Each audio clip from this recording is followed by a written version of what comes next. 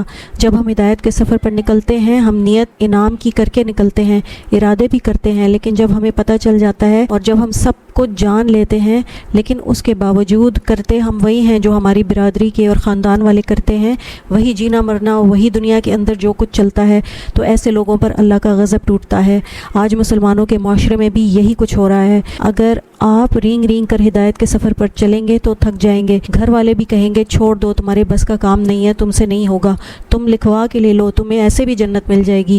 جو جتنا تیز جائے گا اللہ آپ کو اور دے گا اور دے گا۔ کچھ لوگ 5 سپارے پڑھ کر سر سے پاؤں تک اندر باہر سے مسلمان ہو جاتے ہیں، کچھ 10 دفعہ بھی قرآن پڑھ کر بالکل نہیں بدلتے۔ صراط مستقیم پر، ہدایت کے رستے پر جو ہماری آج بھاگ دوڑ ہے، جتنی آہستہ یا جتنی تیز رفتاری سے ہم آج چل رہے ہیں، پل صراط پر بھی ہماری یہی رفتار ہوگی۔ 4 قسم کے لوگ پل صراط پر کھڑے ہوں گے، 2 قسم کے لوگ اپنے 4 جرم پیش کر رہے ہوں گے اور نیک لوگوں سے کہیں گے ذرا ہمیں بھی اپنی تھوڑی سی لائٹ، تھوڑا سا نور دے دو، تو وہ کہیں گے جاؤ اپنا کام کرو، خود ہی کرو، جو کرنا ہے خود لاؤ، اپنی لائٹ خود لے کر آؤ۔ اب آپ کو اور مجھے خود یہ فیصلہ کرنا ہوگا کہ کہیں ہم غیر المغضوب علیہم والے گروہ میں سے تو نہیں ہیں جو سب کچھ جانتے بوجھتے ہوئے آنکھیں بند کر کے اپنی مرضی کیے جا رہے ہیں، اپنے خاندان والوں کی، اپنے ماں باپ کی رسم رواج سب نبھاتے جا رہے ہیں۔ ایسے لوگ غیر المغضوب علیہم ہیں جنہیں سب کچھ پتہ ہے لیکن اس کے باوجود وہ کرتے اپنی مرضی ہیں۔ اور دوسرا گروہ ہے وَلَضَّالِّينَ، یہ وہ لوگ ہیں جو اپنی مرضی سے گمراہ ہیں، جنہوں نے اپنی مرضی سے گمراہی پسند کی ہے، جو اپنی مرضی سے لا علم رہنا چاہتے ہیں، علم ہی حاصل نہیں کرنا چاہتے، کیونکہ انہیں پتہ ہے کہ اگر وہ علم حاصل کریں گے تو کہیں انہیں عمل نہ کرنا پڑ جائے، ان کی پکڑ نہ ہو جائے۔ تو ہم نے کوشش کرنی ہے کہ ہم نے ان دونوں گروہوں میں سے نہیں ہونا، بلکہ ہم نے اپنے آپ کو انعمت علیہم والے گروہ میں رکھنا ہے۔ ہمیں ان کے قدموں کے نشانوں پہ چلنا ہے جن پہ اللہ تعالیٰ نے اپنی نعمت کی، جن سے اللہ راضی ہوا، جن پہ اللہ نے اپنا انعام کیا۔ جو قرآن پڑھ کر عمل نہیں کرے گا تو اس کے ہاتھ سے یا تو قرآن چھوٹ جائے گا اور یا ہدایت چھوٹ جائے گی۔ تو میں امید کرتی ہوں کہ آپ کو میری آج کی جو تفسیر تھی آیت نمبر 6 اور 7، 6 اور 7 آیت کی، یہ بہت بہت ضروری، بہت امپورٹنٹ دونوں آیات تھی، جس میں ہمیں اللہ تعالیٰ سے یہ پتہ چلتا ہے کہ اللہ کن سے راضی تھا، کن پہ اللہ غصہ تھا۔ دونوں جو گروہ تھے، ان دونوں گروہوں سے اللہ ناراض ہے۔ سبحانک اللہم و بحمدک، اشہد ان لا الہ الا انت، استغفرک و اتوب الیک۔ السلام علیکم و رحمۃ اللہ وبرکاتہ۔